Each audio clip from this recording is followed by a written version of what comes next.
Olá a todos, bem-vindos a este webinar focado em Data and Analytics. Muito obrigada por se terem juntado, muito obrigada aos nossos magníficos oradores por estarem aqui também connosco hoje. Espero que estejam bem, acima de tudo, com saúde, espero que estejam quentinhos também. O meu nome é Madalena Lima, sou Solution Assessment Specialist na Microsoft. Hoje estou aqui como voluntária do Conta Connosco, com enorme gosto, e o objetivo principal deste webinar é desglosar as funções, as diferentes funções que existem dentro da área de dados. Só antes de começar, queria dar duas notas prévias. A primeira é que tem um chat onde podem colocar todas as vossas perguntas. Vão colocando as vossas perguntas à medida que surjam.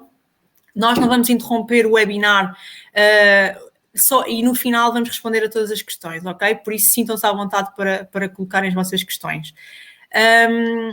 O segundo ponto, que eu acho que também é muito importante e que se calhar é mais diferenciador em relação a outros webinars, é que vocês vão poder também fazer questões diretamente aos nossos oradores ou outros voluntários da rede Conta Connosco. Para quem não conhece, e muito rapidamente, o Conta Connosco é a oportunidade de, através de um clique, falarem com um profissional dentro de uma área que vos interessa. Basta para isso irem ao site do Conta Connosco, pesquisarem as áreas, os profissionais com quem querem falar e enviarem um e-mail, que estão lá os contactos diretos, e por isso aproveitem, porque se estão a iniciar um curso de dados, se até já iniciaram, mas agora estão a escolher qual é que será o melhor caminho, acho que é uma oportunidade única para falarem com pessoas com mais experiência. Passando então a apresentar o nosso magnífico painel, temos connosco hoje o Luís Granja Neves, que é IT Advisory Manager na KPMG. Bem-vindo, Luís. Olá, boa tarde. Boa tarde. A Alexandra Silva, que é Analytics Team Lead na Selfinet. O António Mendes, que é Fraud Data Science Team Lead na Adjust, e está na Alemanha. E o Paulo Gomes, que é Global Head of Salesforce na Glovo, e está em Espanha.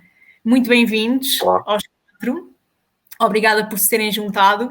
E sem mais demoras, eu ia já para a primeira pergunta, que é perceber exatamente qual é que é a vossa função e explicarem na prática o que é a função realmente e quais é que são também, como é que é a progressão dessa função. Luís, eu começava por ti. O que é a tua função?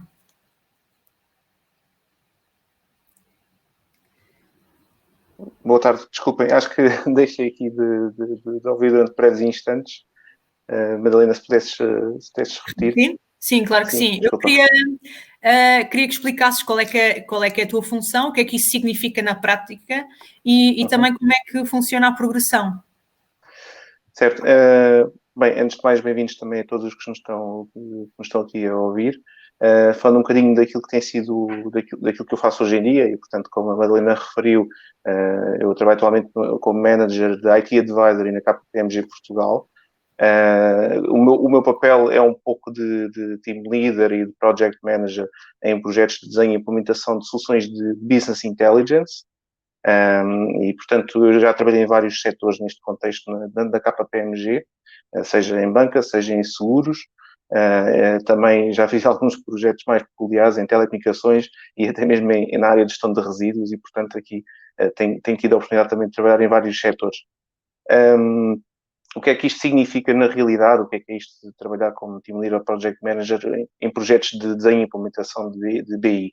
Portanto, estes projetos tipicamente têm incluído definir arquiteturas de dados, definir qual é que é o roadmap de implementação destas arquiteturas, fazer o desenho dos próprios modelos de dados para os ditos data warehouses, data lakes, data marts, por aí em diante, enfim, muitos buzzwords que também se ouvem. E para além disto também passa por definir estratégias de governo, de qualidade de dados também, e portanto aqui o papel acaba por ser um bocadinho abrangente. O que é que eu fiz até chegar aqui? Portanto, o que é que eu tenho feito na KPMG? Antes de ser Team Leader ou Project Manager, o meu papel passou por Data Analyst e por Data Engineer. Aqui vou falar um bocadinho, se calhar, mais do papel de Data Engineer, para depois a Alexandra poder falar um bocadinho mais de outro papel. E, portanto, eu, enquanto Data Engineer, o papel passa muito por compreender requisitos de negócio, como é que estes requisitos de negócio, que são identificados muitas vezes pelos ditos Data Analysts e por Business Analysts, são mapeados com fontes de dados e de que forma é que nós podemos, muitas vezes, colmatar falhas de informação que não existem nos sistemas das empresas e para alimentar na mesma estes requisitos de negócio, acaba por ser de alguma forma um tema. Enquanto Data Engineer, o papel também passa muito por fazer o desenho e a manutenção destas estruturas de dados que são criadas para dar resposta a estes requisitos de negócio. Muitas vezes estes requisitos são tabelas, são dashboards, são reports que sejam regulamentares ou similares. E como é que depois se constrói estas estruturas de dados? Através de ETL, que é um trabalho técnico, que passa por extrair, combinar múltiplas fontes de informação, tratar estes dados para carregar nas tais estruturas de dados de output, como eu referi há pouco, e estas tabelas, assim, passa aqui um pouco a expressão, servem um pouco para tudo, portanto, podem servir para modelos prescritivos, para modelos preditivos, enfim, para N use cases de negócio que sejam relevantes para as empresas. O Data Engineer também... Desculpa só interromper, podes só Sim. diferenciar entre modelos descritivos e modelos prescritivos para toda a gente conseguir perceber? Se calhar o Paulo depois vai falar um bocadinho mais sobre isso, mas Ok, se calhar não aproveitava não afundar muito mais nesse tema. Acho que o Paulo queria dar depois um toque em concreto sobre estas diferenças. Portanto, só para concluir, em termos do rolo, o Data Engineer, na realidade, quando faz o ETL, tem que estar preocupado constantemente com best practices na tecnologia onde está a desenvolver. E também, à medida que vai fazendo o desenvolvimento, também tem que estar focado e tem que antecipar, ou deve antecipar, potenciais issues e problemas de qualidade de dados, que na realidade acabam por ser, quando se constrói uma tabela de um determinado modelo, não podemos esquecer os dados que lá estão e, portanto, o papel passa muito também por interpretar a informação que está a ser disponibilizada. Ok, excelente, Luís. Então passo agora para a Alexandra Silva para nos explicar mais a parte de Analytics. A minha pergunta é a mesma, ou seja, qual é que é a tua função e diferenciar aqui um pouco o que fazes do que o Luís faz. Ok, eu sou a Alexandra Silva, sou, como já explicaste, Analytics Team Leader na Selvinet. Tenho cerca de 15 anos de experiência na área de consultoria de Business Intelligence e Analytics, portanto, como podem calcular, já fiz uma panóplia de coisas diferentes e já passei praticamente por várias áreas de negócio, portanto, tenho uma experiência bastante abrangente, mas aqui estou um bocadinho com o objetivo para explicar o que é que afinal faz o Data Analyst. Ou seja, depois de todo o trabalho que o Data Engineer faz, ou seja, ter tudo o modelo e temos as bases de dados, os sistemas, as fontes, o que for, preparados basicamente, em condições para serem trabalhados, o que é que nós vamos fazer com isto? Um Data Analyst vai essencialmente perceber como é que se pode tirar valor dos dados. Tem que ter sempre uma componente de negócio, portanto, ou seja, o que é que o cliente, o que é que o departamento precisa, quer, pretende ver daqui. E podemos fazer algo do género muito básico, salvo seja, de ok, estamos no mês de janeiro, vamos ver o que é que aconteceu em dezembro, estamos nesta semana, vamos ver o que é que aconteceu a semana passada, portanto podemos ver só um bocadinho quase histórico, como também podemos ir um bocadinho mais alto nível, que é fazer modelos de... Percebemos, por exemplo, identificar padrões. Por exemplo, em modelos de detecção de fraude, depois poderemos explicar mais à frente, como é que nós identificamos potenciais clientes que possam vir a ser fraudulentos. E fazemos isto muito com recurso a ferramentas de visualização, como o Power BI e o Tableau. Muito bem, muito bem. Então já falámos, só aqui para resumir, do Data Engineer, do Data Analyst. E agora, António, podes-me explicar então o que é que faz um Data Scientist, por favor, também com exemplos assim mais práticos? Claro. Alô, então sou o António, tenho uma equipa de Data Scientists numa empresa que se chama Just, na Alemanha, agora por acaso estou em Portugal, não é? Teletrabalho, escapei ao inverno. Mas sim, pronto, basicamente o meu trabalho ou seja, o que eu faço no dia a dia, não é? Agora é um bocadinho diferente porque tem mais que ver com gerir uma equipa e manutenção de código, este ano de coisas mais do dia a dia que têm que ser feitas e que não são muito excitantes, portanto não vou falar muito sobre isso. Mas na Gênese o meu trabalho tem que ver com fazer investigação e tem que ver com fazer produtos de dados. Ou seja, a minha empresa, por exemplo, e mais especificamente a minha equipa, trabalha com detecção de fraude, que até está relacionado com o que o Alexandre agora estava a tocar, e nós não fazemos tanto. Enquanto, por exemplo, um analyst poderia estar a tentar identificar um perfil específico, a trabalhar mais na visualização, a ajudar equipas de customer support, por exemplo, a estarem atentos a certos alertas. Eu trabalho mais em produtos que em real time estão a prevenir a fraude. Ou seja, isto tem aqui duas componentes essenciais, que é uma tem que ver com o desenho da experiência, não é? Que dados é que eu preciso para fazer isto? E aí tenho que falar com, por exemplo, uma pessoa como o Luís, como a Data Engineer, e dizer, olha, é possível eu ter acesso a estes dados ou não? Ou tenho que avaliar KPIs que existem no mercado que me podem dar informação que a minha empresa não tem internamente, não é?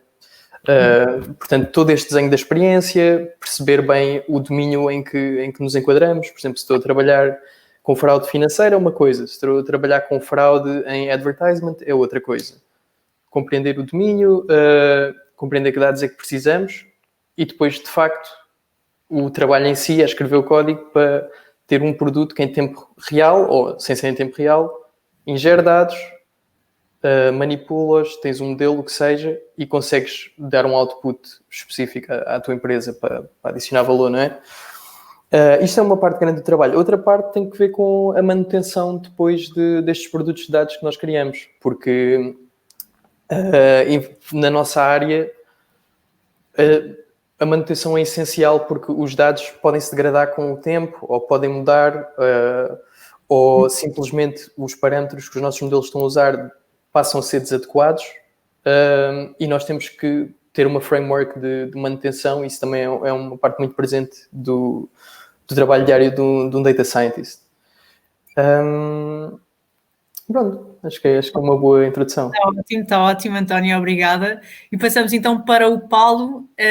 Paulo, no teu caso não tens data na função, mas trabalhas com muitos dados e isto acontece também em muitas outras funções e eu gostava que explicasse exatamente então o que é que fazes no teu dia-a-dia. Olá a todos. Assim é verdade. Ou seja, apesar de não ter data no nome do meu título, por assim dizer, trabalho com muita data. Atualmente trabalho como Global Head de Salesforce, na Glovo. E Salesforce é o quê? É uma plataforma de CRM que se pode, por exemplo, conectar ao Data Warehouse, onde, por seu turno, já tivemos todo o trabalho que foi feito em termos de engenharia de dados, e podemos então puxar toda essa informação também para o Salesforce, onde o cliente, entre aspas, vive. No meu caso concreto, eu lidero uma equipa de Salesforce a nível mundial, de CRM, a nível mundial, trabalho também com uma consultora, e efetivamente em termos de trabalho concreto, há duas áreas que eu vou mencionar, só para referência, apesar de não terem concretamente a ver com o webinar em causa, mas só para referência, depois vou aprofundar um bocado mais na terceira, que sim, essa tem a ver com o tema do webinar. Um tem a ver com a parte da administração do CRM, ok? Que passa por a gestão de requisitos, que já foi aqui mencionada, pedidos de alterações à plataforma de CRM, toda a gestão de suporte dos utilizadores que temos dentro da Glovo, não é? E neste caso o CRM essencialmente é o backbone, toda a parte de marketing, vendas e serviço na área de partners da Glovo, ok? Depois temos toda a parte de implementação de projetos de CRM, alterações em termos de parte de marketing, parte de sales, parte de service, etc. E depois a última parte, que é a parte que mais interessa para este webinar, que é a parte de Data e Analytics, ok? Aqui, essencialmente, nós temos integração com diferentes plataformas existe data que vem e sai do Salesforce, e o nosso foco é muito a nível da análise, do desenho, a construção de reports e dashboards, okay, que permitam, de alguma forma, conduzir insights e recomendações como melhor gerir a parte operacional, estratégica, neste caso da Glovo, a nível dos restaurantes, supermercados, etc., que nós internamente definimos como partners, não? Mas para quem está lá fora conhece a Glovo é porque vamos buscar coisas aos restaurantes, aos supermercados, etc. E a parte de data tem um aspecto que é fundamental, que é a parte da qualidade dos dados, que já foi mencionado também aqui pelo Luís, que se não tens boa data quality, não, boa gestão de dados, vais ter um output muito, muito mau, ok? E depois, claro, se tens um output muito, muito mau, podes fazer todo e qualquer modelo de descrição, de predição, e que vai dar provavelmente errado, ok? Só tocando naquele ponto que foi mencionado também, o que é que isto significa, estas três áreas fundamentais, a descrição, a predição e a prescrição. Essencialmente, a descrição é aquilo que a maioria de nós está a par, ou seja, são reportes normais que falam do atual, da informação atual e da informação passada. Por exemplo, uma informação de vendas que seja passada, normalmente tem a ver com a parte de descrição, ok? Que foi feito, por exemplo, ontem. Quanto é que vendemos ontem? Depois temos a parte de predição. Por exemplo, no meu caso concreto, nós trabalhamos muito a tentar predizer quanto é que nós vamos fechar em termos de vendas, ok? E depois temos que construir modelos. E depois tens a parte da prescrição, que tem muito a ver mais com a parte da optimização da parte dos analytics, ok? Isto assim, muito por cima, um resumo. O último ponto que mencionaste há pouco também, a minha evolução, como é que se chega para trabalhar na área de CRM, não é? Como é que se chega? No meu caso específico, peço desculpa. Exato.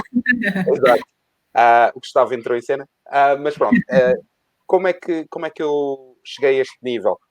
Eu venho da área de marketing, ok? E depois trabalhei muito na área de serviço também, e pouco a pouco comecei a transitar da parte mais geral de marketing, por assim dizer, para a parte de CRM, tecnologia de marketing e analytics, ok? E depois comecei a liderar equipas, a trabalhar em vários projetos com várias consultoras a nível de distintos países, e depois fui crescendo progressivamente, fui tirando mais certificações, mais cursos a nível de Salesforce, CRM, e comecei a focar muitíssimo na parte de data e depois mais e mais na parte de projetos e pronto, e é isso, e cheguei à Glovo, onde estou atualmente. Muito bem, excelente. Obrigada, Paulo. Eu agora o que queria perceber, já percebendo as características, é o que é que vos entusiasma realmente na vossa função, e para alguém que está nesse ponto em que quer decidir o que é que vai fazer a seguir, também não esconderem a parte menos boa, ou seja, partilharem também o que é que são os pontos menos positivos. E Luís, começava novamente por ti, mais no sentido de como data engineer, como referiste. Sim, enfim, em termos do que me entusiasma, eu acho que, acima de tudo, e acho que isto deve ser consistente entre todos os papéis que aqui temos em cima da mesa, efetivamente temos uma lógica de aprendizagem contínua, ou seja, a tecnologia está sempre a evoluir, e o nosso conhecimento, obviamente, nas bases, as bases têm que lá estar e, portanto, temos que ter, ao longo do tempo, temos que ir estruturando e construindo uma base sólida em termos de informação, mas temos que estar sempre disponíveis para aprender, e não é só aprender tecnologia, temos também que aprender os próprios negócios que temos perante nós. Portanto, quer o António, quer a Alexandra, quando olham para as coisas que lhes são entregues, seja do Data Warehouse, do Data Mart ou por aí em diante, enfim, aquilo chega, mas já tem que estar de alguma forma pensado. Portanto, e as pessoas que desenvolvem, um developer, tem que olhar para os dados e, portanto, isso é um desafio e é algo que também me entusiasma e motiva, porque tem que perceber o negócio e perceber os dados. Por outro lado, em termos mais técnicos, o contacto com diferentes arquiteturas tecnológicas, com diferentes tecnologias, acaba por ser também um desafio. porque como eu referia, enfim, isto é uma evolução e é uma progressão, é algo em contínuo, portanto não para. E acho que isto toda a gente sabe, enfim, estou aqui a constatar um facto. Em termos o contacto com as equipas, para mim, o tema relacional, o tema humano é bastante importante. Este último ano tem sido particularmente desafiante nesse aspecto, porque o contacto virtual acaba por desumanizar a relação, e isso é um desafio no dia-a-dia, mas é uma coisa com que temos que trabalhar e temos que saber lidar emocionalmente, em particular no tema emocional, porque o tema motivacional acaba por ter algum impacto nas equipas e, portanto, em termos de gestão de projeto, acaba por ser mais desafiante dar aqui uma resposta um bocadinho mais humana de uma forma mais virtual. Em termos de desafios, também o que eu vejo em termos de desafios, aquilo que é efetivamente, que às vezes até pode dizer que é o mais frustrante, é muitas vezes entregarmos um produto final e percebemos que existe algum desvio entre aquilo que era a expectativa, no meu caso, do cliente, ou do stakeholder que ia receber as coisas, e os resultados que efetivamente foram alcançados. Portanto, existe aqui algum desalinhamento de expectativas que, por vezes, se não for bem gerido, acaba por ser, enfim, é um constrangimento e acaba por ser chato. Outro aspecto também eu acho particularmente desafiante, tem a ver com o facto de muitas vezes estamos a desenvolver e parece que os requisitos vão chegando a conta-gotas. Portanto, estamos a fazer as coisas e parece que é um moving target que nunca mais acaba, e isso acaba por dar uma sensação às pessoas que estão a desenvolver de perpetuidade do projeto, e portanto as coisas parece que nunca mais acabam. E no final de contas, outra coisa que também acho que acaba por ser desafiante é o tema da adoção. Portanto, é realmente difícil e complexo o processo de convencer as pessoas de que aquilo está certo e está bem e que devem confiar. E por isso é que eu insisto, e volto aqui a frisar, o tema de nós, enquanto engenheiros de dados, pormos inteligência no processo que estamos a desenvolver e percebemos o número que estamos ali a pôr em cima da mesa, ser algo que já é ponderado e refletido para que o cliente final que vai consumir aqueles dados tenha o conforto, que aquilo tenha qualidade, para que o Paulo amanhã confie nos dados que recebe para o seu report e portanto, para ter confiança nas decisões que vai tomar com base naquela informação. Ok, obrigada, Luís. Alexandra, no teu caso, são os mesmos pontos altos e baixos, ou como é que vês? Sim, há muita coisa que obviamente é comum. Para mim, a primeira, digamos, o primeiro fator que me entusiasma acerca desta profissão é, eu acho que ninguém gosta da sensação de estar a trabalhar para o boneco. E nestas áreas isso não acontece. Nós, de facto, temos a sensação que estamos a contribuir para algo e para algo importante. Portanto, mas isso depois também tem outro setback, que é põe-nos uma grande responsabilidade em cima dos nossos ombros. Portanto, há que também saber gerir muito bem estes dois lados da moeda. Acho que também, outra coisa que também me entusiasma bastante, e principalmente nos últimos anos isto tem acontecido, houve muita awareness em relação à temática dos dados. Há uns anos atrás era muito comum ouvirmos a expressão que ser data scientist era a profissão sexy do século XXI, portanto houve aqui, graças a isto, houve aqui muita awareness e as próprias empresas começaram a ter muita curiosidade em explorar estas áreas. Portanto, o que significa também, um bocadinho como o Luís já disse, que obriga-nos a nós também a estarmos constantemente a aprender. Portanto, aquilo que é válido hoje não é necessariamente válido daqui a um mês, portanto, nós também temos que ter uma capacidade de adaptação muito grande. Outra coisa que eu também gosto bastante desta área é que acho que, ao contrário de algumas áreas mais técnicas e mais relacionadas com o IT, que são um bocadinho mais fechadas, esta área pode ser aplicada em qualquer setor de negócio, em qualquer área de atividade, desde o desporto de alta competição, por exemplo, o Liverpool e a Fórmula 1 são casos de muito bem-sucedidos da aplicação de modelos de data science e de analytics para obterem performance. Como também pode ser utilizado em coisas mais pequenas, mesmo num supermercado, uma mercearia mais pequena, mas que precisa ali de algum apoio para perceber, fazer uma gestão mais eficiente do seu estoque ou das suas vendas, ter um bocadinho também ali algum conhecimento de qual é que é o padrão de vendas que os seus clientes têm, pode ser aplicado, obviamente, com necessidades diferentes às realidades também de cada um e pronto, e também às próprias necessidades. Pitfalls ou resistências, ok, isto é tudo muito giro, mas muitas vezes o que nos acontece é nós precisamos de evoluir, nós queremos evoluir, mas nem sempre os clientes onde trabalhamos têm a noção de que eles também têm que fazer um bocadinho um trabalho do lado deles. Ou seja, por exemplo, então, às vezes estão tão confortáveis em receber as coisas por mail, num PDF, ou num Excel, ou num PPT, que nós dizemos, olha, nós agora temos que mudar para uma ferramenta para o Power BI, para o Tableau, porque os dados já começam a ser tão pesados e a volumetria por trás já começa a ser tão complexa de trabalhar que é incomportável trabalhar com estas ferramentas e às vezes nem sempre é fácil fazer com que o cliente para quem estamos a trabalhar tenha este awareness. Portanto, isto às vezes é um bocadinho quase uma dança, vá. Muito bem, muito bem. Obrigada, Alexandra. António, no teu caso? Claro, pois é um bocadinho em linha, não é? Com o que já foi dito. Eu acho que sem dúvida para mim o que me motiva principalmente é esta questão da versatilidade, não é? Eu posso estar a fazer isto na área de advertisement, já fiz isto na área de banca, posso fazer isto na área do desporto. Nós estamos aqui um bocado para resolver problemas e para responder a questões e para investigar e para dar respostas, não é? Então, isso não tem um limite... não há um espaço onde isso seja útil e espaço onde isso não é útil. Várias escalas, várias indústrias, é necessário, sem dúvida que isso é um plus.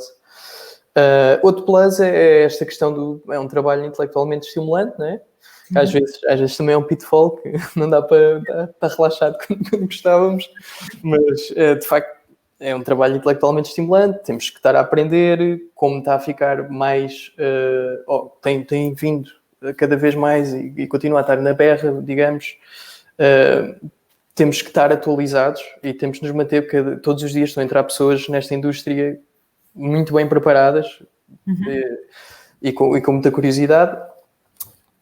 E depois isto tem mais um plus, que é uma coisa que eu gosto muito pessoalmente, que é, eu, por exemplo, sinto muita realização profissional de me darem um problema no vácuo, quase, não é? Ter uma questão que tem que ser investigada ou que temos que... Não sabemos nada sobre isto, onde é que isto vai parar? Tipo, vale a pena investir aqui, não vale a pena investir ali? Conseguimos resolver este problema de uma maneira técnica, ou seja, com uma solução dinâmica, um modelo que está em tempo real, a bloquear coisas, mas, etc. E tu, de facto, estás a fazer uma coisa que, no fim, tem um resultado prático no mundo, não é? Às vezes há aquele sentimento, aqueles trabalhos que todos já tivemos, ou conhecemos quem tenha, de estar a fechar tickets o dia todo e parece que não acontece nada do outro lado. Não é? Aqui eu não sinto muito que haja isso. Pronto, em termos de pitfalls, além dos que já foram mencionados, há uma coisa que eu acho que eu tenho tido algum problema e agora mais como team lead, que é a questão da gestão de expectativas, porque muitas vezes os diretores ou C-levels das empresas também têm equipas de data science há pouco tempo. E é difícil eles terem as expectativas alinhadas com o que de facto é fazível. Porque, lá está, como tu estás a trabalhar num projeto em que estás a investigar de raiz um tema, é difícil eu dizer-te se vai demorar uma semana ou um mês. Porque eu não sei o que é que eu vou descobrir quando começar ali a escavar. Eu não sei se de repente, ao fim de um mês naquilo, vou dizer, estes dados acho que isto está tudo mal. Temos que começar de novo. Ou não, ou descobres logo uma coisa útil. Então, é uma profissão em que certas soft skills, seja saber falar com audiências diversas, saber gerir muito bem expectativas, ter capacidade de adaptação muito grande, porque lá está, não sabemos se os dados que hoje vêm de uma maneira amanhã mudam e estragam tudo o que nós fizemos ou não. Certo. Não sabemos se vai surgir uma regulação nova que nos vai limitar os dados a que temos acesso, uma coisa assim, e requer mesmo adaptação e pronto, é um bocado, está ligado à questão do estímulo intelectual. É bom, mas também puxa por nós. Obrigada, António. Paulo, já falámos aqui de ser desafiante, ter impacto, de ter muito a ver com pessoas também, portanto não é só números. Tens assim alguma coisa que queiras acrescentar?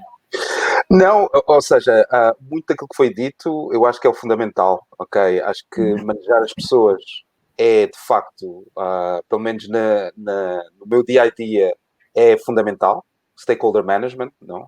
Gerir expectativas, storytelling, não? Para que aquilo que tu estejas a descrever em termos de data faça sentido para as pessoas. Eu diria também que há outro elemento que é fundamental, que é toda a parte, diria, de evolução, ok? Isto é um conselho que eu dou a todos os que queiram entrar para esta área. É assim, se querem entrar para a área de Data e Analytics, preparem-se, porque isto é um comboio a alta velocidade. Em termos de ferramentas, por exemplo, eu tive que aprender a trabalhar com Alteryx e nunca o tinha visto à minha frente, que é uma ferramenta de Data Blending e de Advanced Analytics, ou seja, tens que aprender a trabalhar com Salesforce, não trabalho desde 2012, e desde então tens 4 releases por ano. Ou seja, isto pressupõe que tu vais ter que andar a aprender constantemente. E, portanto, isto é um dos fatores que eu diria que é fundamental que tenham em atenção também.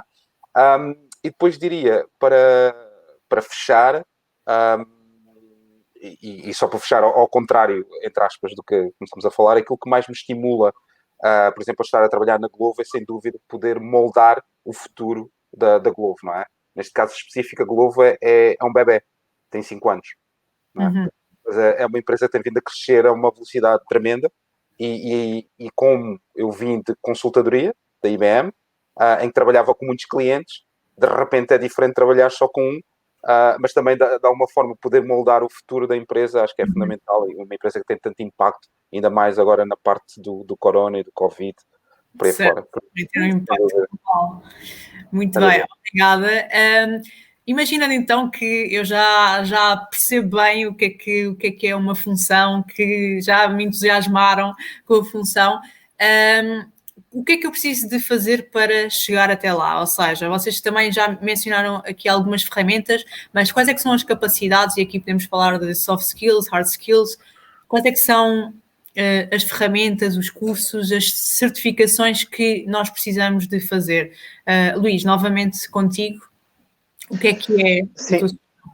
Na minha modesta opinião, enfim, um bocadinho como tem sido referido aqui isso, pelo António também, pelo Alexandre e tudo mais, os soft skills são efetivamente relevantes, e isso é uma coisa que eu não acho que seja inata, portanto é uma coisa que se trabalha. Nem todos somos pessoas que lidam naturalmente bem com pessoas, enfim, há pessoas que não lidam bem naturalmente com pessoas e temos que aceitar que essas pessoas existem, e num papel em que existe a liderança, isso é ainda mais fulcral, portanto temos que saber trabalhar com pessoas de diferentes perfis, e portanto aqui a capacidade de gerir stakeholders, como foi referido por todos, efetivamente é um fator crítico, e isso vem como uma inteligência emocional, algo que também é um buzzword, mas que se vai trabalhando com o tempo e, portanto, é uma coisa que se vai adquirindo e que não tem que nascer connosco, independentemente de sermos mais ou menos amigáveis, digamos assim. Em termos de hard skills, eu acho que há muitas ferramentas no mercado.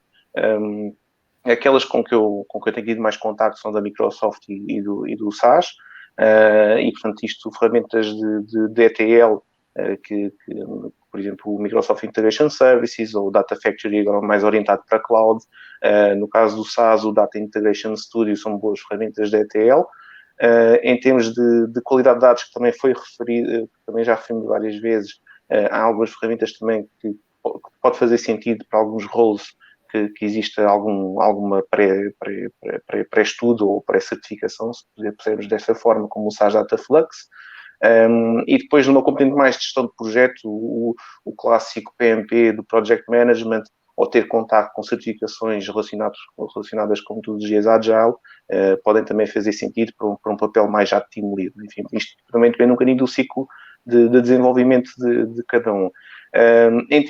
Se me perguntarem a minha opinião, efetivamente a maior escola que eu tive até hoje, e portanto para ser totalmente transparente, o meu LinkedIn não está recheado de certificações, portanto a minha maior escola até hoje foi a minha experiência profissional, que felizmente tive a oportunidade de ter espaço para aprender the hard way. Okay? Efetivamente é muito importante e é um bom investimento em certificações. As certificações dão-nos o básico, facilitam. No caso do Data Engineer, não só ter contacto com as ferramentas do ETL propriamente dito, ou do Data Quality, mas também ter aqui algumas bases sobre as arquiteturas técnicas das soluções. Portanto, não basta só saber do ETL, porque há sempre mais uns quezinhos e uns ses que têm que ser refletidos pelas pessoas. E, portanto, no final do dia, a mensagem que eu transmito é que, obviamente, que a certificação pode ser um entry point, e esse é o meu ponto sobre o tema da certificação. Não sendo um entry point, eu acho que temos que ter sempre abertura para dar espaço à aprendizagem de hard way, que é no terreno, no projeto, onde muitas vezes nem sequer temos a pessoa ideal para nos ensinar, mas temos que aprender na mesma. E, portanto, e isto eu sei que isto é um bocadinho à portuguesa, porque a percepção que eu tenho do que acontece muitas vezes lá fora é que a certificação é muito relevante, até mesmo para entrar na consultoria de IT, mas que aproveitando aqui um bocadinho a tática portuguesa do vamos fazendo com o que temos, ou com o pelo do cão, passa aqui um pouco a expressão grosseira, acaba por ser mais enriquecedora, na minha opinião. Ok, muito bem. Alexandra, no teu caso, como Data Analyst, que ferramentas, que certificações? Em relação às soft skills, um bocadinho falando também das soft skills, acho que já falámos da comunicação e da capacidade de adaptação que é necessária, mas há uma que eu acho que é importantíssima nesta área, é em todas, mas nesta ganha uma relevância um bocadinho maior, que é uma enorme ética de trabalho. Nós temos que ter a noção que muitas vezes, para conseguirmos desempenhar as nossas funções, para conseguirmos responder às perguntas que nos são feitas, temos muitas vezes acesso a informação confidencial. Portanto, e isso implica também que tenhamos todos os cuidados com que isso implica. Portanto, lá porque nós temos acesso à informação confidencial, nós não temos o direito, em momento nenhum, de fazermos aquilo que nos der na real gana com esses dados. Portanto, temos de ter uma ética profissional muito grande nesse aspecto e perceber que nós temos uma responsabilidade muito grande quando trabalhamos nestas áreas.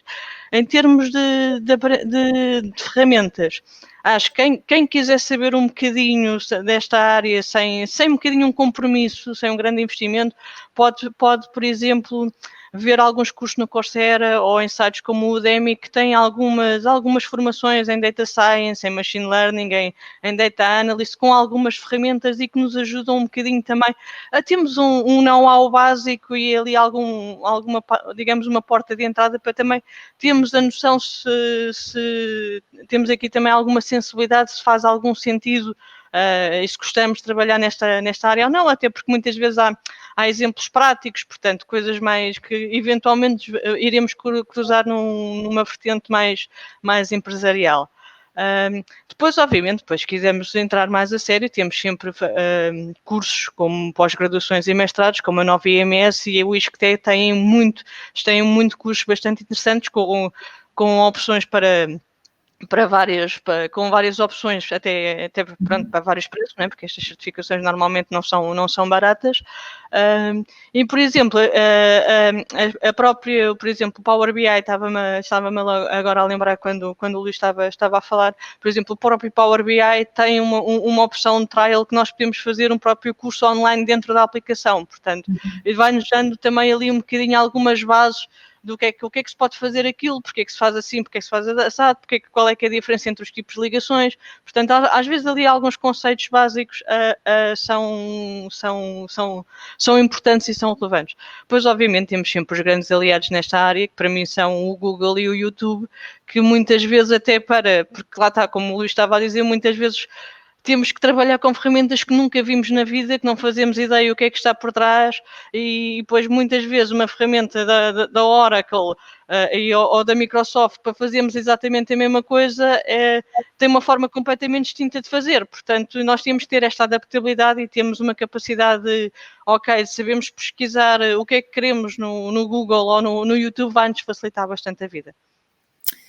Excelente. António, para Data Science.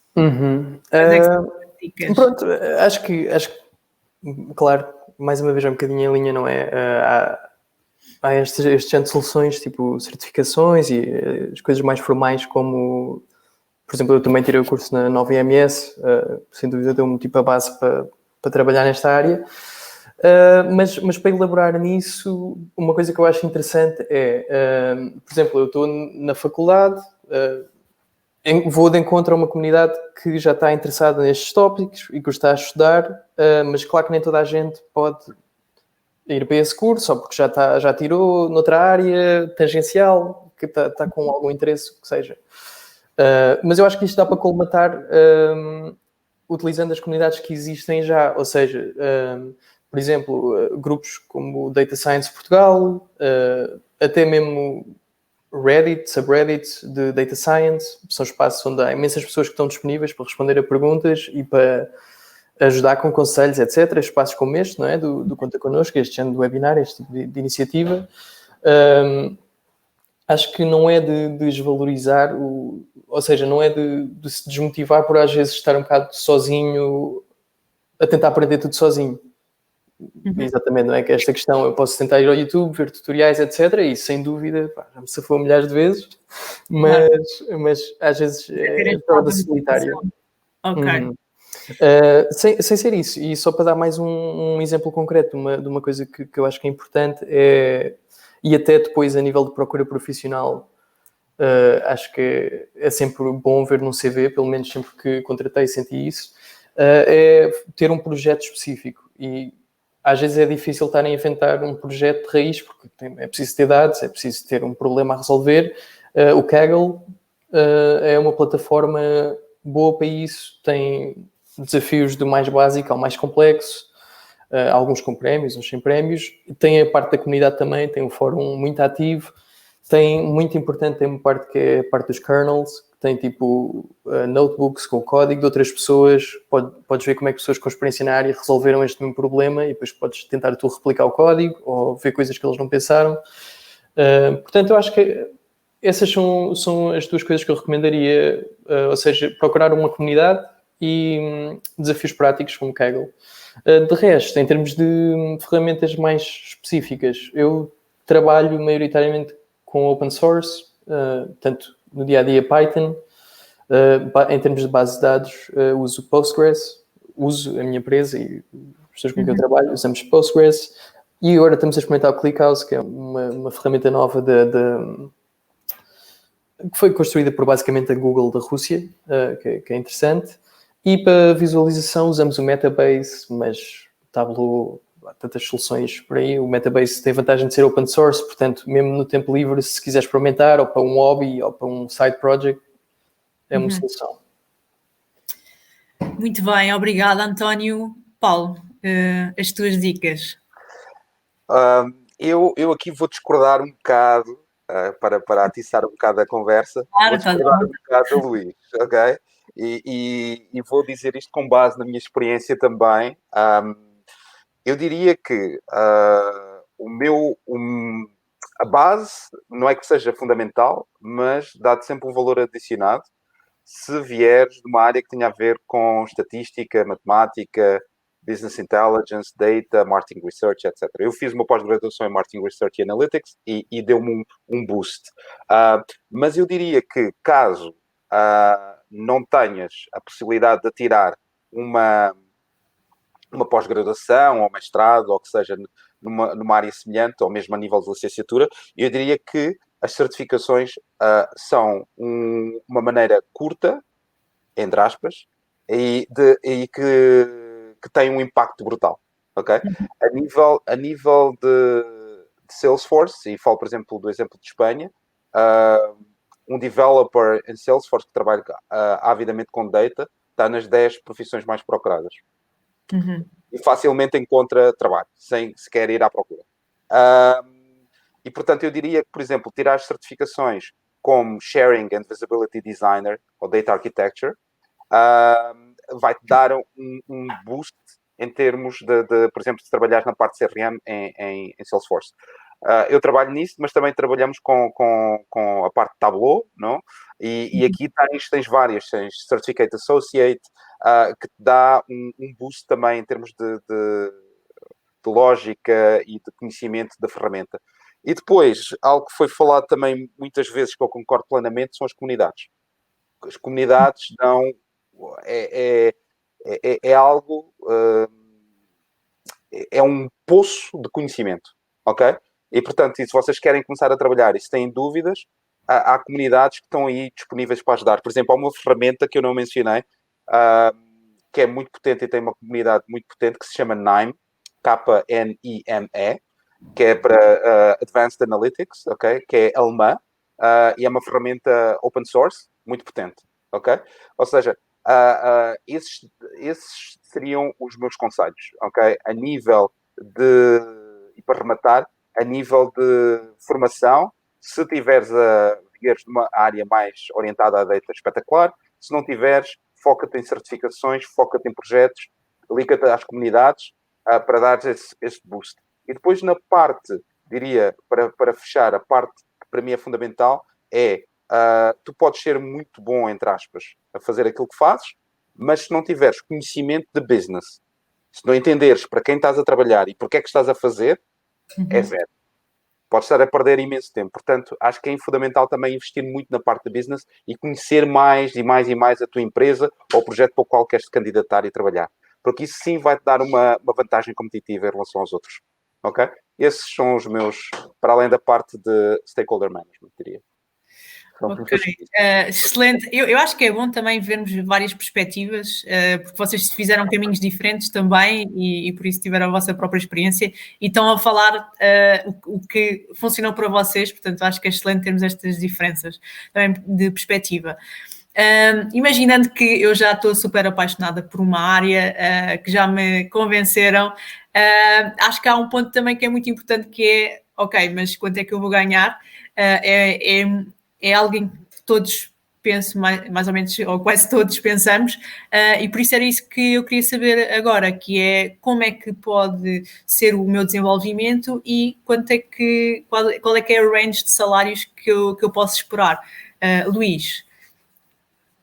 Sim, deixa-me só aqui agarrar um bocadinho antes do teasing do Paulo, também para aproveitar aqui a dinâmica.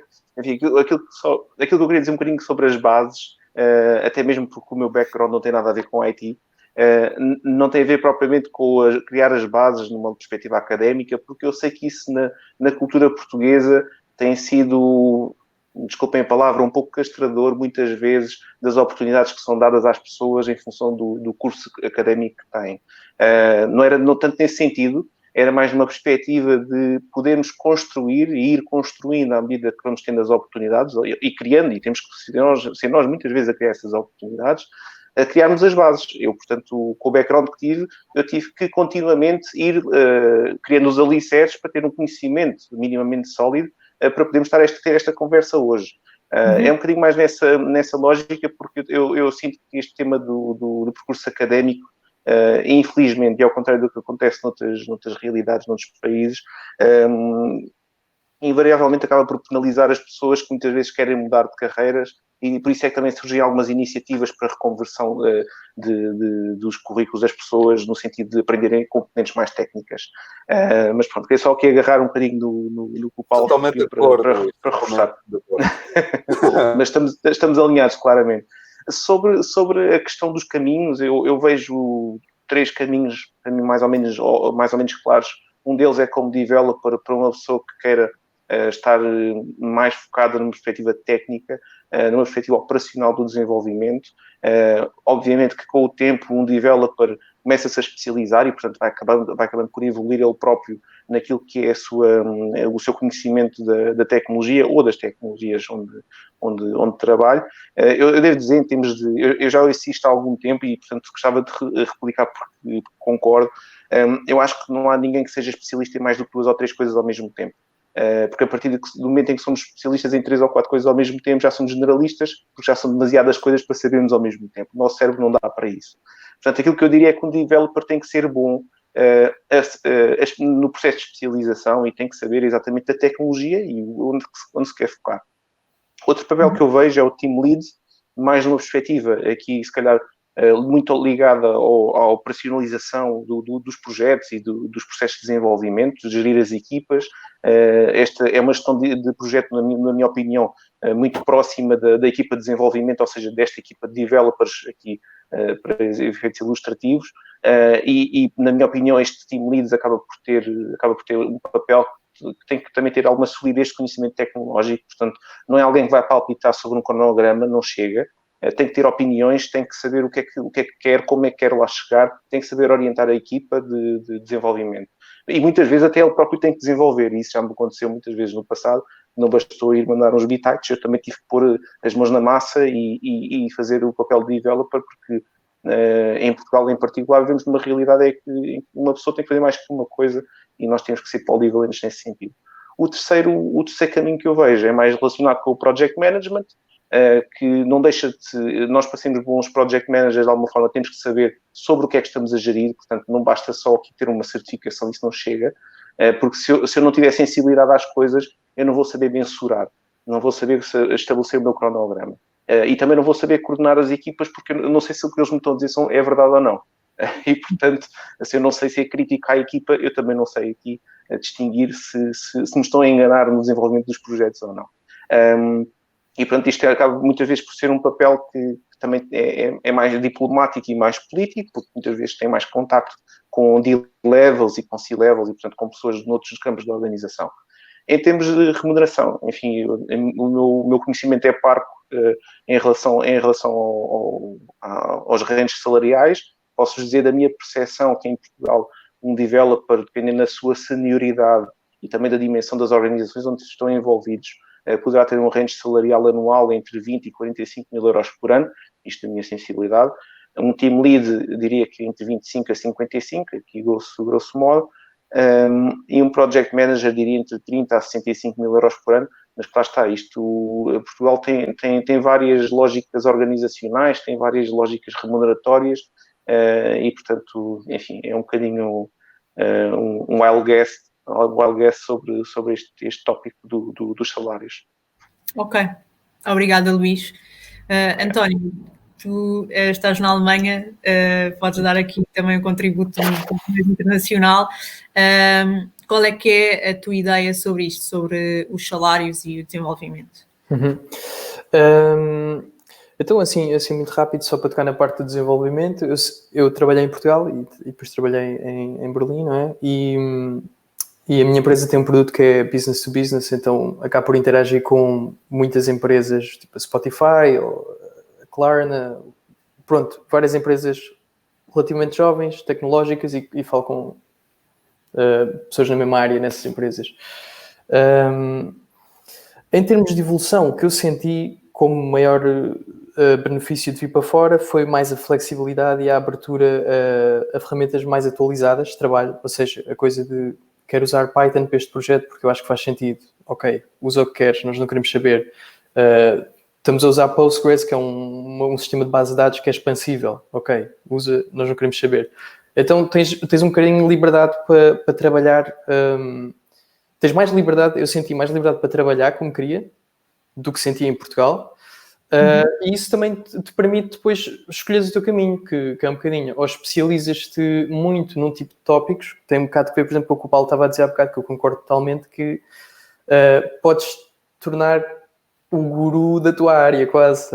És uma pessoa que sabe imenso de banca, uma pessoa que sabe imenso de crédito, uma pessoa que sabe imenso de mobile advertisement, e percebes muito bem o teu domínio e tens os skills de ser um data scientist, ou trabalhar com dados, estás bem.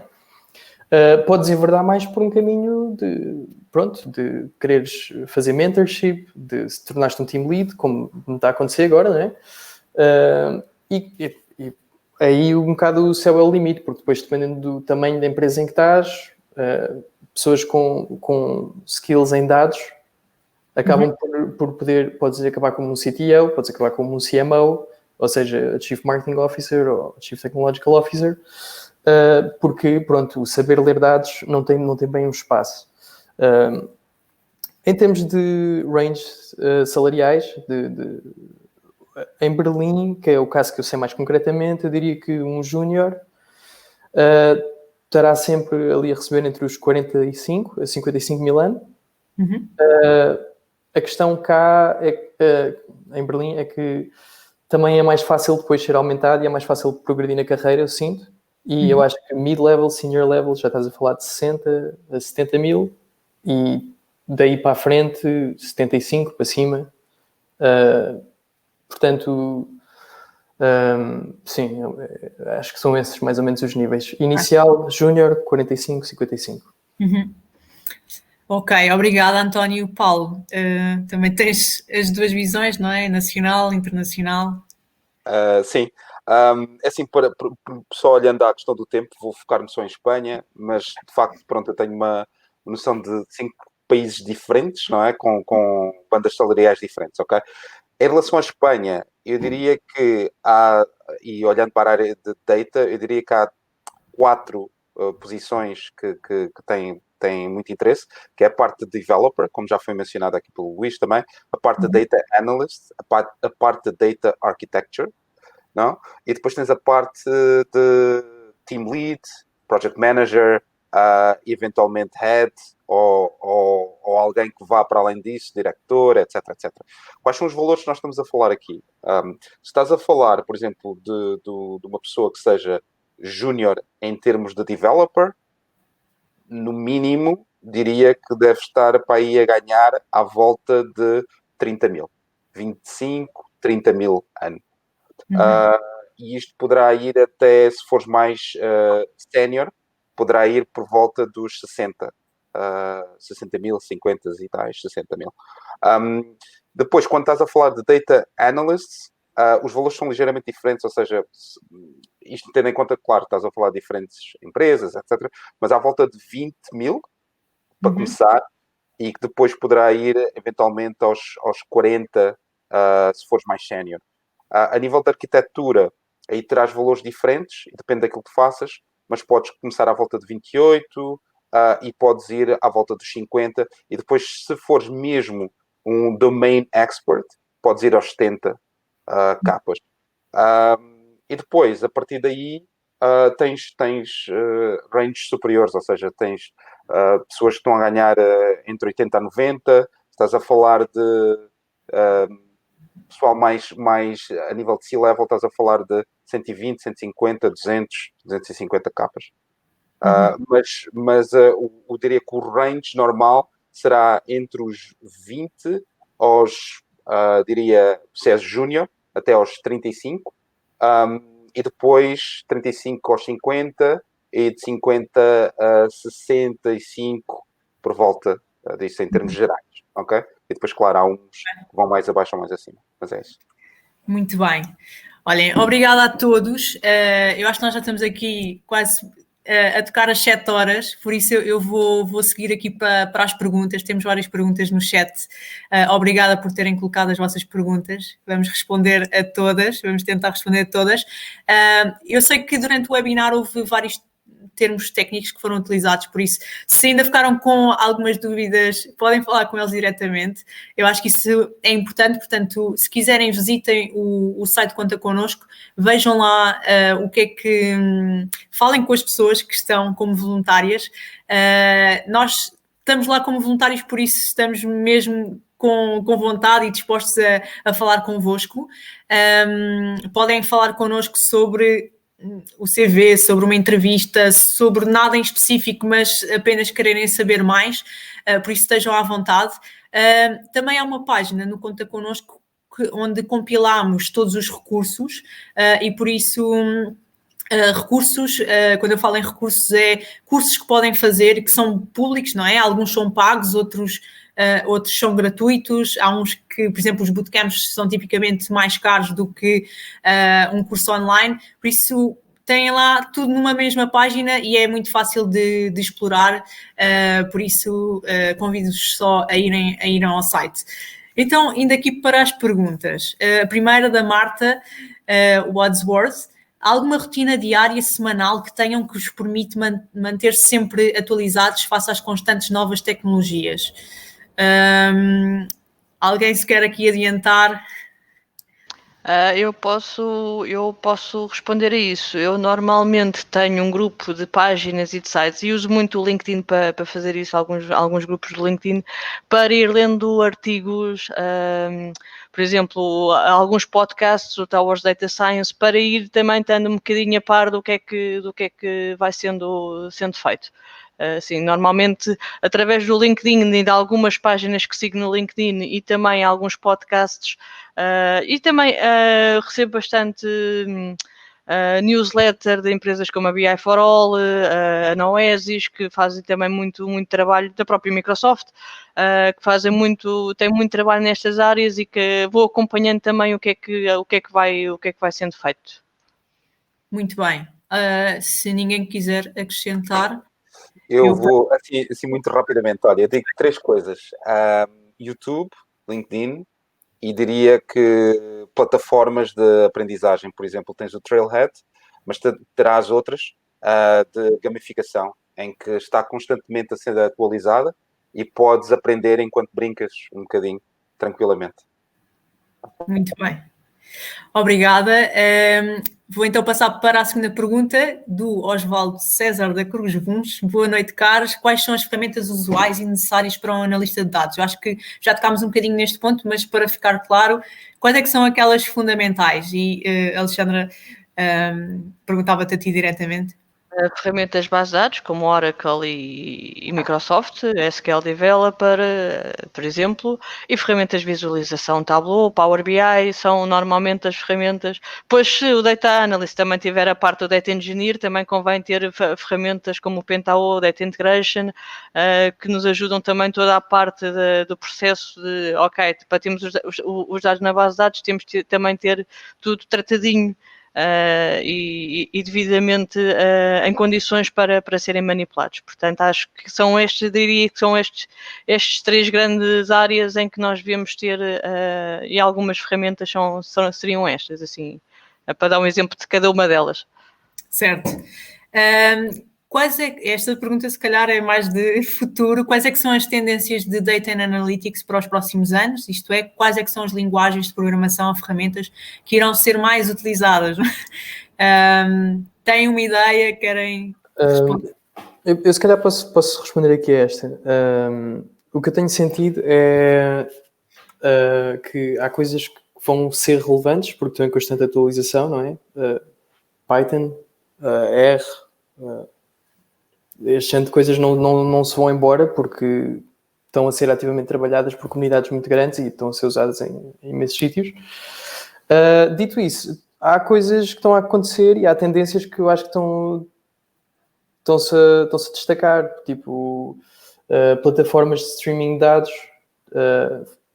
Kafka, por exemplo, é uma ferramenta que eu acho que começa a ver cada vez mais empresas a utilizar para lidar com dados em real time, porque é super robusto, dá para escalar sem grandes limitações, dá para consumir de várias maneiras, tem várias APIs. Portanto, eu diria, no que eu estou a sentir, pelo menos na minha indústria, que também lida com muitos dados, porque tem que ver com cliques e mobile advertisement, que é uma escala absurda, ferramentas de streaming. Kafka, eu diria que é assim o hot topic agora. Muito bem. Alguém quer acrescentar alguma coisa? Sim, eu vou só referir que também, não especificamente uma tecnologia, mas, por exemplo, há modelos de data science muito ligados às redes neuronais e há uma parte das redes neuronais que são, por exemplo, a parte da detecção de imagens que vão ter um trabalho imenso na área da saúde. Há, inclusivamente, hospitais que já estão a conseguir reduzir drasticamente o tempo de resposta em detecção de cancros, olhar para as imagens das ressonâncias magnéticas, graças a esses modelos. Uhum. Paulo, ias acrescentar também alguma coisa? Sim, iria dar o exemplo de duas ferramentas. Uma que é a MuleSoft, que é uma ferramenta para integração de dados de forma gigante. Podes fazer conectores, podes programar conectores. É uma empresa que está a ter uma progressão muito, muito forte e tem uma procura extremamente elevada.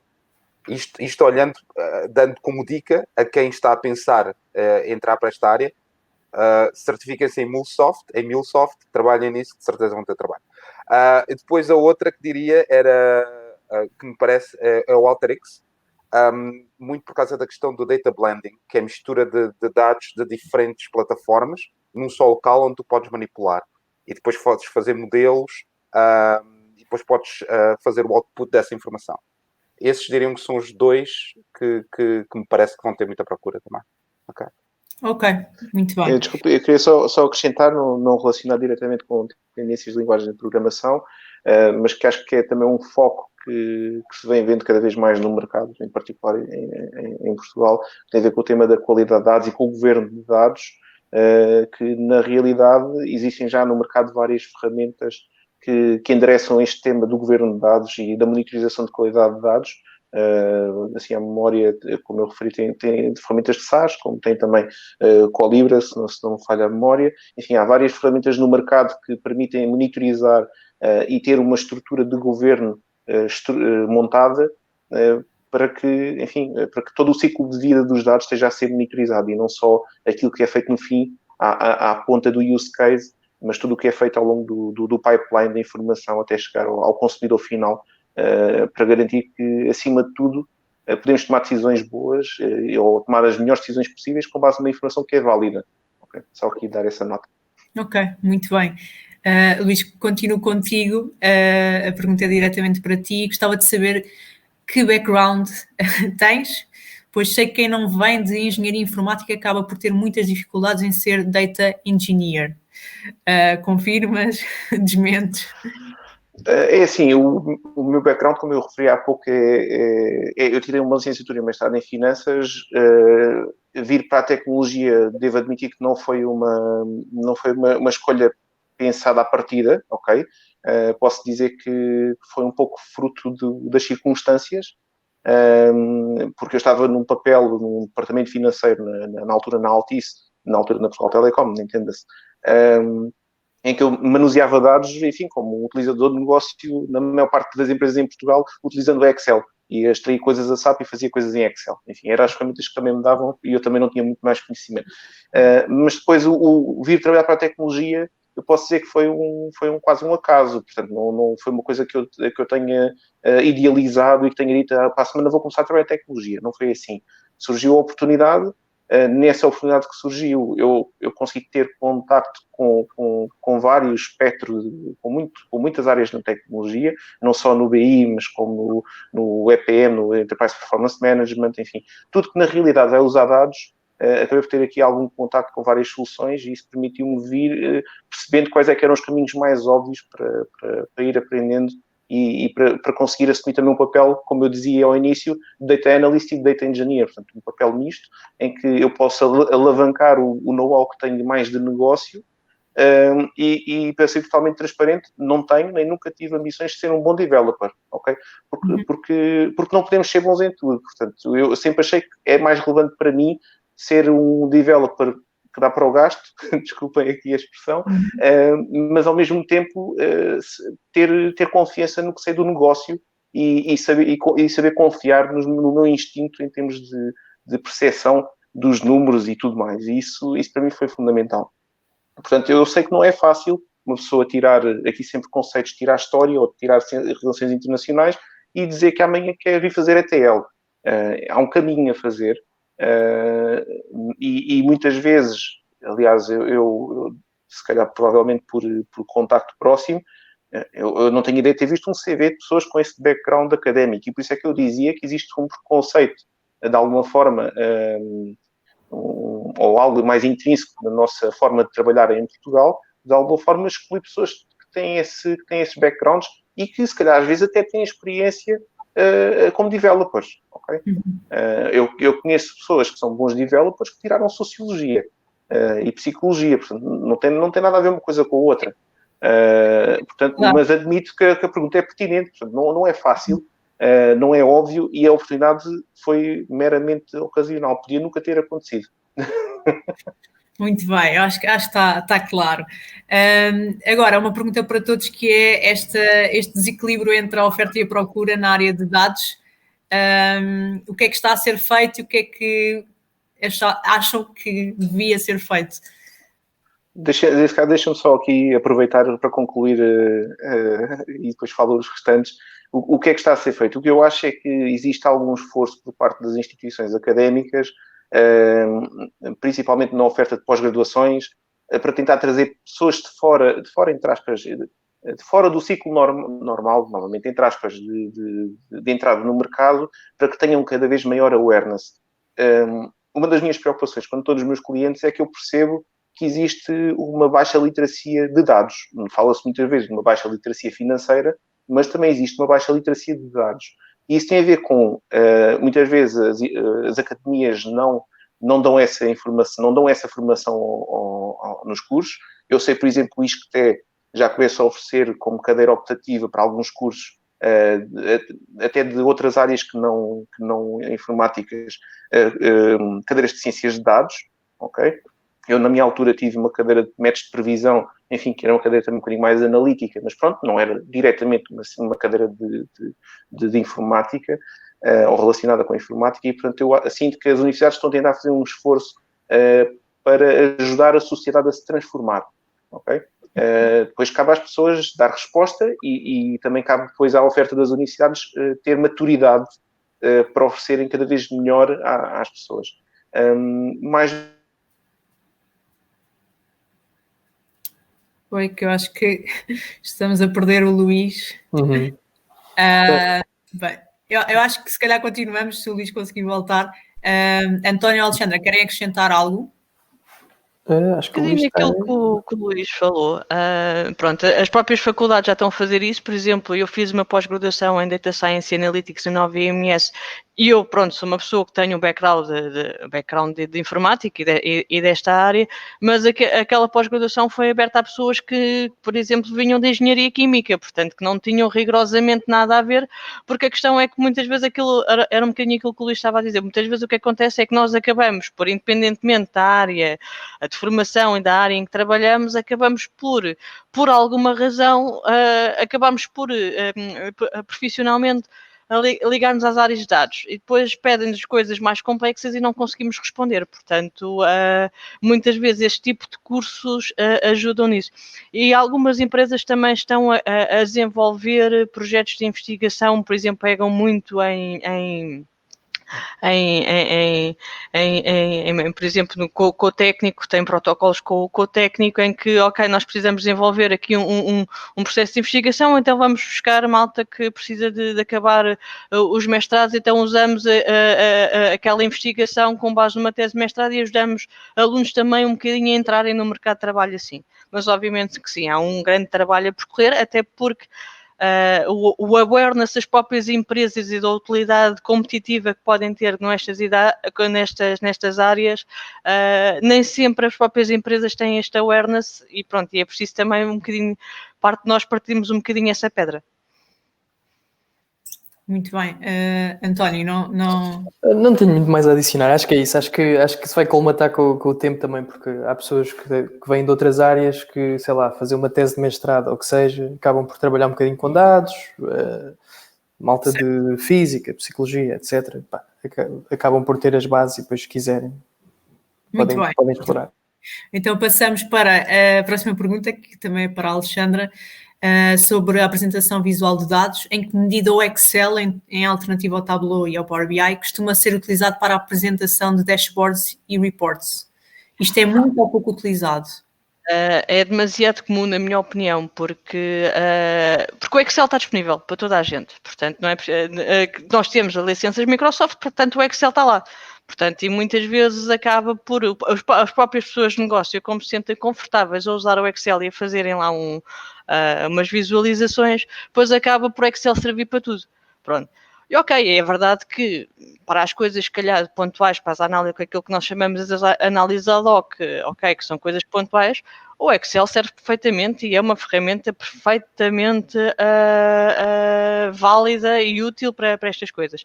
A questão é exatamente depois o outro lado, que é quando começamos a falar um bocadinho daquilo que o próprio António falou, em grandes volumetrias de dados, em dados de streaming, quando começamos a ter, em vez de termos um histórico de um mês, começamos a ter 2, 3, 4, 5 anos de dados, isto começa a ser completamente incomportável e gerível em Excel. Portanto, temos que, obviamente, que migrar e alavancar para outras ferramentas. Pronto, e depois, obviamente, o Tableau e o Power BI tem com capacidades de visualização que o Excel não tem, portanto, e depois também compete-se um bocadinho a nós, né, nestas áreas para convencer o cliente também às vezes usar estas mais-valias porque senão o cliente diz, então, mas porquê que eu vou gastar dinheiro na licença do Power BI se o Excel me faz um gráfico igual? Pronto. E é um bocadinho, pronto, esse às vezes o nosso trabalho. Sim, deixem-me só acrescentar, desculpem, agora já estou de volta, que aqui depois também eu tenho que reforçar o tema do controle. Enfim, eu não sou OCD, portanto não tenho aqui nenhuma fixação específica por controlo, mas é um tema que tem que estar na agenda das pessoas e, portanto, as pessoas quando constroem um número em Excel têm que também ter a percepção de onde é que vem o número e como é que chegaram lá. Como é que muitas vezes há empresas que já têm mecanismos de controle interno e de auditoria interna que querem saber como é que a informação chegou àquele sítio, como é que aquele PowerPoint apareceu com aquele gráfico, e portanto muitas vezes no nosso dia-a-dia tendemos a fazer aquilo que é o mais prático, mas muitas vezes o mais prático tira-nos o essencial, que é o tempo que devíamos ter disponível para analisar e estamos a perder a fazer. E desculpa-me, Alexandra, queria só complementar. Não, obrigada. Agora, talvez assim mais diretamente para o António, sinto uma grande distância entre a teoria e a prática na área de ciência de dados. Alguns exemplos de projetos para empresas industriais de B2B.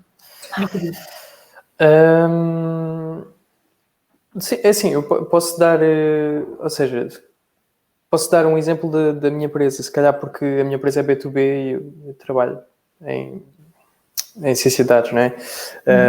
Então, pronto, basicamente o que a minha empresa faz, não é? Nós temos um produto de software que vendemos a empresas que tenham aplicações. Microsoft, Spotify, Uber, a Glovo é a nossa cliente, por acaso. Então, eles põem o nosso código na app deles e nós recolhemos uma parte dos dados que a app gera, que tem que ver com as instalações e com os cliques. E se uma pessoa que instalou a Glovo, por exemplo, veio porque viu um anúncio no Facebook ou no Twitter ou no site qualquer. Projetos. Isto é o produto core, não tem nada a ver com ciência de dados. Isto é só ligar um clique a uma instalação. Projetos em ciência de dados. Por exemplo, eu tenho em produção algoritmos que cada vez que está a haver um match destes, está a verificar se, ok, este dispositivo é real ou não, isto é um telefone verdadeiro ou não, este clique é real ou não, a distância entre clique e instalação é possível, tendo em conta o tamanho da app e o tempo que demora a fazer download da app. Haver variedíssimas métricas e estas empresas pagam à minha empresa para validar todos estes dados em tempo real e estarmos on top of things e conseguimos perceber as dinâmicas de os tipos de dispositivos que fazem instalações de uma Glovo na Indonésia não são os mesmos que fazem nos Estados Unidos, que não são os mesmos que fazem no Brasil. Ter em consideração todas estas coisas e pronto, assim, sucintamente, não é? Depois, se quiser, não sei quem é que fez a pergunta, mas depois pode perguntar, posso dar mais exemplos concretos de projetos. Muito bem. Ok, então o Luís Oliveira apenas disse informação é poder, acho que concordamos todos aqui. Deborah Gross, boa noite, sugerem algum curso para fazer, para aprender data? Eu acho que entretanto já respondemos esta pergunta, que não seja licenciatura, acho que falámos aqui em vários cursos que se podem fazer. Na plataforma do Conta Connosco também há lá muitos recursos compilados. Agora perdi-me. Quais são as principais diferenças entre cientista de dados, analista de dados e BI? Pronto, se calhar aqui de uma forma muito sucinta, porque também já falámos das várias características e se calhar pensando no funil, onde elas aparecem, não sei, Alexandra, se poderias explicar rapidamente. Pronto, o BI, o Business Intelligence, acaba por ser uma das áreas dentro que um analista de dados faz, porque tem a parte da visualização, portanto, acabam por estar as duas ligadas. Entre o analista de dados e o cientista de dados tem muito a ver não só com a diferenças tecnológicas, portanto eu não posso considerar data science porque eu não faço modelos de data science, não trabalho com ferramentas de data science, embora saiba e pontualmente faço, mas portanto eu não posso considerar data science se não trabalho com Python, por exemplo. Para mim não faz sentido essa analogia, mas estão sempre todas ligadas. Portanto, nós acabamos, por exemplo, depois o cientista de dados precisa de analisar os dados, portanto, vai acabar sempre por fazer BI e acabar por fazer análise de dados. Ou então tem alguém que faz isso por ele. Mas pronto, as coisas estão sempre todas ligadas umas às outras. Mas tem muito a ver também, pois a diferença é mais às vezes tecnológica e do que é as nossas funções do dia a dia do que propriamente o dividir isto em áreas e em profissões, vá. Luís Oliveira novamente diz que há poucos cursos e graduações mesmo focados na função de Data Engineer, há muito mais, por exemplo, para Data Scientist. Tem alguma dica? Isto, se calhar, às vezes não é o curso em si focado em Data Engineer e se calhar é mais cursos sobre ferramentas que o Data Engineer utiliza, mas, Luís, se calhar se pudesses dar aqui a tua opinião. É aquilo que eu tenho visto, enfim, há alguns, enfim, há cursos que se focam mais em dados que outros em termos académicos, propriamente ditos, em termos de processo de certificação. Enfim, muitas vezes ele acaba por surgir naturalmente. Imagine-se, eu tenho vários casos de pessoas que não têm background propriamente dito em informática, ok? Que vêm trabalhar connosco e que acabam por aprender depois uma tecnologia em particular de ETL, de developer, no on-job e depois acabam por fazer certificações e, portanto, acabam por se instruir um pouco mais, muitas vezes alavancando também as oportunidades que vão ter internamente nas organizações onde se inserem e, portanto, eu, enfim, acho que não tenho assim uma resposta muito mais objetiva para dar em relação a isso, porque efetivamente acho que existe talvez algum handicap curricular naquilo que é a academia, naquilo que são as universidades, mas no final do dia dão as bases. Portanto, eu posso ter uma pessoa que é formada em engenharia mecânica que não deixa de ter bases de programação, ok? Portanto, acho que tendo as bases, voltando aqui um bocadinho outra vez à história das bases, tendo aqui algumas bases ou algum contexto, acelera depois o processo de aprendizagem e muitas vezes depois a tecnologia e a certificação surge naturalmente mais à frente. Ok. Queria só dar aqui uma nota que o António teve que sair. Ele teve aqui a partilhar a sua experiência como voluntário no Conta Connosco, que teve uma prioridade agora que o fez sair deste webinar, mas agradecer muito ao António pela partilha da sua experiência hoje aqui. Vamos seguir então com as perguntas, aqui se calhar tentando também acelerar porque já estamos com muito tempo do webinar. Alexandra, quando faz a adjudicação de um projeto, assina um documento de confidencialidade ou não? Nunca fiz, mas honestamente acho que devia.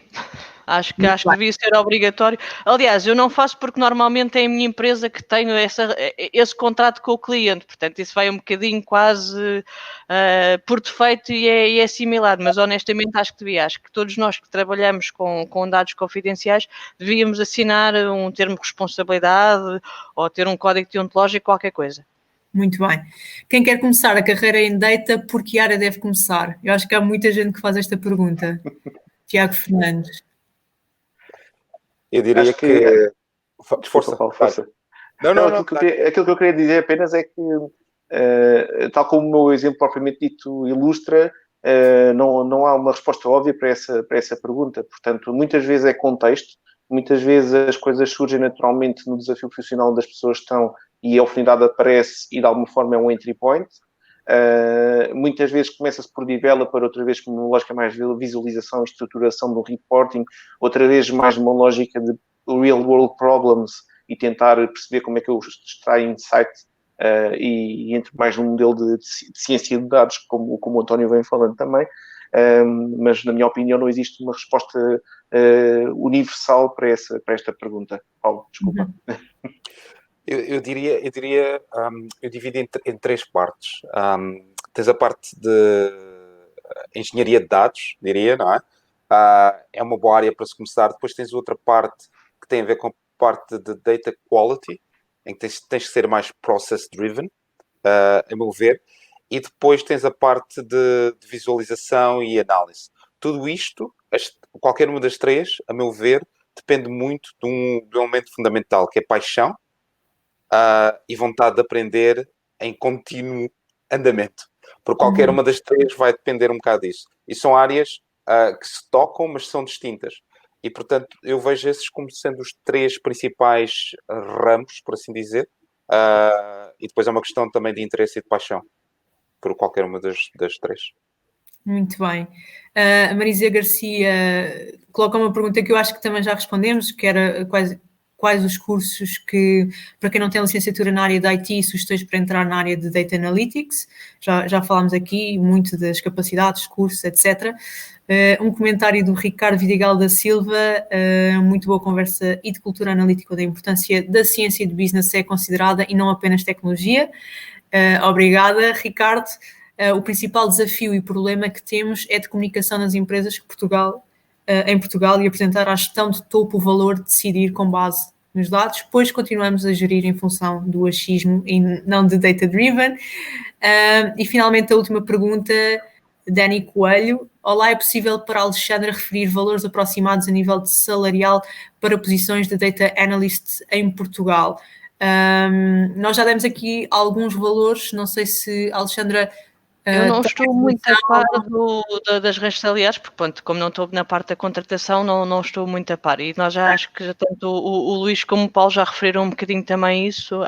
Pronto, eu não estou não me considero toda a pessoa mais importante para responder essa questão. Muito bem. Olhem, obrigadíssimo por estarem aqui hoje, por partilharem. Eu queria também fazer um agradecimento ao Henrique Monteiro, que está aqui atrás, não está visível, mas foi essencial para este webinar. Obrigada a todos por terem assistido. Visitem o site, estejam à vontade para falar connosco. E é isso, da minha parte. Muito obrigada a todos e tenham um resto de bom dia. Obrigada. Obrigado a todos. Obrigada. Bom dia. Tchau. Obrigado. Boa noite. Tchau.